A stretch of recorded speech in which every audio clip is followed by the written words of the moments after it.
Hai, Assalamualaikum warahmatullahi wabarakatuh. Salam sehat dan sejahtera untuk kita semua.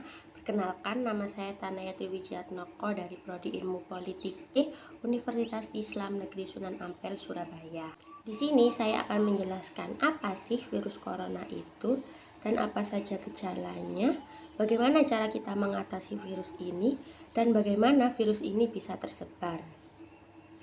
Yang pertama, coronavirus merupakan keluarga besar virus yang menyebabkan penyakit pada manusia dan hewan. Pada manusia biasanya menyebabkan penyakit infeksi saluran pernafasan, mulai flu hingga penyakit yang serius seperti MERS dan SARS. Coronavirus merupakan jenis baru yang ditemukan pada manusia sejak kejadian luar biasa yang muncul di Wuhan, Cina pada Desember tahun 2019, kemudian diberi nama Severe Acute Respiratory Syndrome Coronavirus 2 atau SARS-CoV-2 dan menyebabkan penyakit Coronavirus Disease 2019 atau COVID-19. Dikutip dari BBC, awal mula virus corona ini diketahui pertama kali muncul di pasar hewan dan makanan laut di kota Wuhan, Cina pada akhir Desember tahun 2019 lalu. Dilaporkan kemudian bahwa banyak pasien yang menderita virus ini dan ternyata terkait dengan pasar hewan dan makanan laut tersebut. Orang pertama yang jatuh sakit akibat virus ini juga diketahui merupakan para pedagang di pasar itu. Di pasar grosir hewan dan makanan laut tersebut dijual hewan liar seperti ular, kelelawar, dan ayam. Mereka menduga virus corona baru ini hampir dapat dipastikan berasal dari ular. Diduga pula virus ini menyebar dari hewan ke manusia dan dari manusia ke manusia. Pemerintah secara resmi mengumumkan kasus pertama COVID-19 di Indonesia adalah pada tanggal 2 Maret tahun 2020. Dua warga negara Indonesia yang positif COVID-19 mengatakan bahwa mereka telah melakukan kontak langsung dengan warga negara Jepang yang sedang berkunjung ke Indonesia. Dikutip dari web covid19.go.id, per hari ini jumlah kasus COVID-19 di Indonesia berjumlah sebanyak kurang lebih 4.117.788. Beberapa gejala virus COVID-19 yang terbilang ringan yaitu pertama hidung beringus, 2 sakit kepala, 3 batuk, 4 sakit tenggorokan, 5 demam, dan yang terakhir merasa tidak enak badan. Untuk mendiagnosis infeksi virus corona, dokter akan mengawali dengan anamnesis atau wawancara medis. Di sini dokter akan menanyakan seputar gejala atau keluhan yang dialami oleh pasien. Selain itu, dokter juga akan melakukan pemeriksaan fisik dan pemeriksaan darah untuk membantu menegakkan diagnosis. Dan ada beberapa macam tes untuk mengetahui virus tersebut. Yang pertama, tes molekuler atau disebut dengan RNA atau PCR.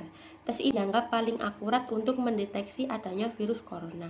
Yang kedua, tes antigen atau rapid test. Dan yang ketiga, tes antibodi atau tes pemeriksaan darah. Tak ada perawatan khusus untuk mengatasi infeksi virus corona. Umumnya pengidap virus ini akan pulih dengan sendirinya. Namun ada beberapa upaya yang bisa dilakukan untuk meredakan gejala virus corona.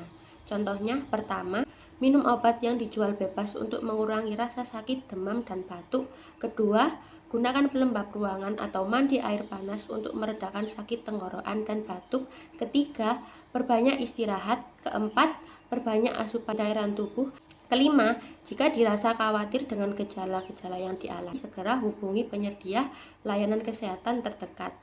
Bila pasien sudah mengidap infeksi COVID-19, dokter akan merujuk ke rumah sakit rujukan yang telah ditunjuk oleh Dinas Kesehatan atau Dinkes setempat.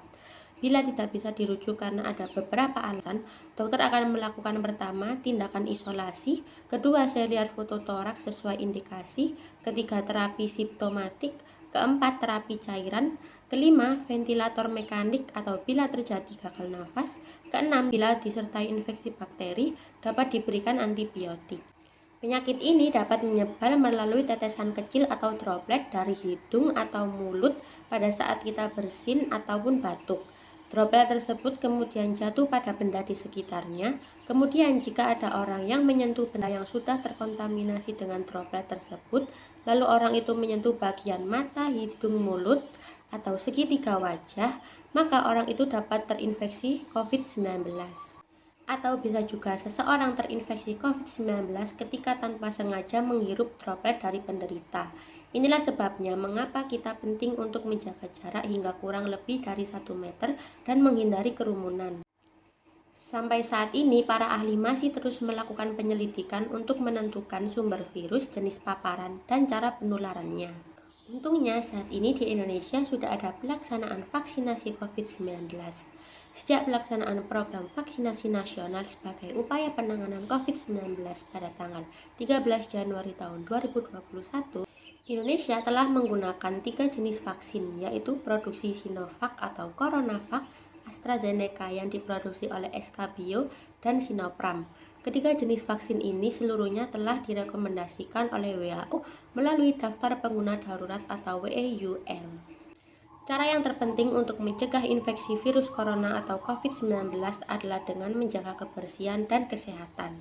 Seperti dikutip dari WHO, rekomendasi dasar untuk mencegah penyebaran infeksi ini adalah dengan memakai masker, mencuci tangan secara teratur menggunakan sabun, menggunakan hand sanitizer setelah menyentuh atau memegang barang, menutupi mulut atau hidung ketika batuk atau bersin, dan memasak daging dan telur hingga matang. Selain itu, hindari kontak langsung dengan siapapun yang menunjukkan gejala corona, seperti sesak nafas, batuk, dan bersin.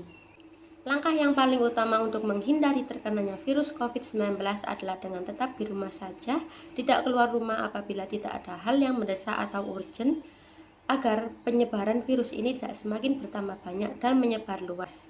Jadi ayo kita hadapi virus ini bersama-sama sampai benar-benar selesai dengan tetap mematuhi protokol kesehatan, melakukan atau mengikuti vaksinasi COVID-19 dan tetap di rumah saja.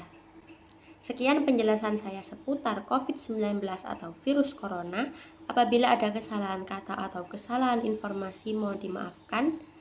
Sekian dan terima kasih. Wassalamualaikum warahmatullahi wabarakatuh.